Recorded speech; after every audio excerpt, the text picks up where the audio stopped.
Wanted Adventure, hosted by Donna Newman. Hair! Talking about hair today, specifically some hair terms in Germany and the US. So when I first found out that in German, if you have hair here on the forehead that is called a pony, I just thought that was super interesting because in the US, we also talk about ponies when it comes to the hair, but not for the hair here on the forehead. So in the US, hair here is called bangs, but this is called a ponytail. Whereas in German, this is a Pferdeschwanz. So in German, that's literally horse tail. So yeah, I say ponytail. In German, it's literally horsetail. And I think that's really interesting that in German, it's pony here, but then instead of saying ponyschwanz, it's Pferdeschwanz. I wonder why it went from pony to horse. If I do this, then I would call that a bun.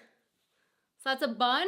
And if I do it all, in a messy way, it's all messy, then I would call that a messy bun. But just as far as the normal bun goes, my mother-in-law calls this kind of style a Dutt. But when I looked online, I saw Dutt, and I also saw a couple other terms for it, including Haar knoten.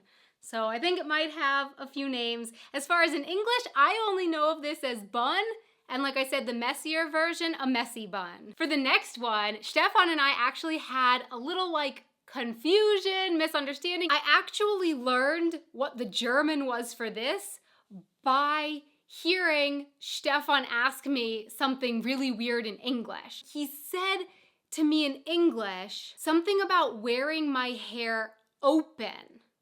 And I was like, open? What do you mean open? What is open hair? And then, yeah, he was like, open, closed, we somehow talked about it, and finally I realized, I'm like, do you mean up or down? And he's like, I guess so. So I then learned that there's a difference in German and English. So for me, I would say that my hair like this is up. And it could be in a bun, or it could be in a ponytail, or anything else that's up. It's not, it's the opposite of down. So at the beginning of the video, when I had my hair all undone, I would say my hair is down. Whereas I learned in German, it's literally open or closed, offen or zu. So right now, my hair in German is zu. Now, in German, it's offen, open, what I would call in English, down. Okay, for this next one, hold on. In the US, this is called a braid, while this, styled like that, would be called a French braid.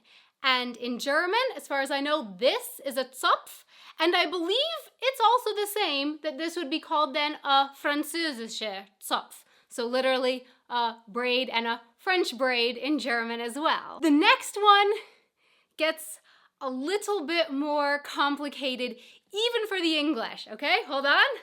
Okay, so I grew up referring to this kind of a look as pigtails. So back to the animals again. For me, this was and has always been pigtails. But when looking online for this video, I found that apparently there is not consensus on this being pigtails.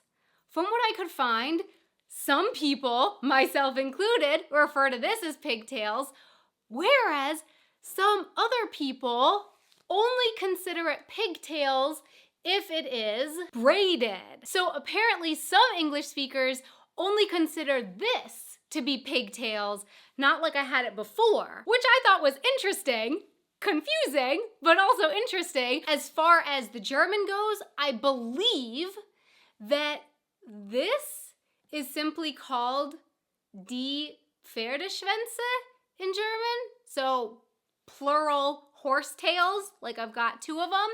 And I think if it's braided, then it would be die Zöpfe, but I'm not entirely sure. Different people that I asked, different sites that I looked up online said conflicting things. So it looks like it's just confusing all around when it comes to the hair like this versus the hair in braids on the side in English and in German. Okay, opening my hair once again. No, in English, putting my hair down. And the last one that I wanted to mention in this video is the mullet. So in English, the mullet is called a mullet. I just said what it's called. And in German, it's called Vokuhila, which I learned is actually an acronym for vorne kurz, hinten lang, which literally means front short, back long, which is perfectly descriptive of the mullet. And in English, I have heard said of the mullet, business in the front, party in the back. So my question for you is, what do you call these things? And what interesting hair terms do you know in any language? Please let me know in the comments below. Thanks so much for watching. I'll see you in tomorrow's video where I'm talking about sweet and spicy food. Until next time, until tomorrow, auf Wiedersehen! Want to watch another video? Here are 2. And a really, really, really big thank you so much to our patrons on Patreon who help make these videos possible. Thank you so much for your support. Bis morgen!